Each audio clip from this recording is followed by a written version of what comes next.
Selemani ana makusudi, amemtongoza demu mbele ya kanisa.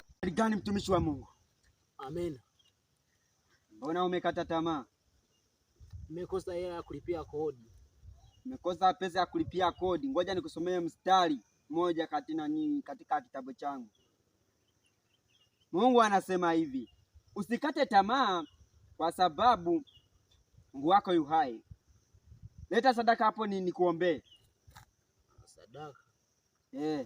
Chukua. Itakuwa umenisaidia sana mchungaji, nakuomba. Baba wetu wa mbinguni, naomba mtu huyu mpe baraka. Amen.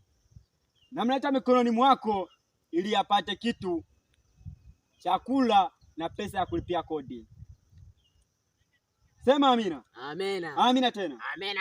Mungu anaenda kujazia migisha. Amina, amina. Hallelujah. Asante sana. Hallelujah. Amen. Of course, adali.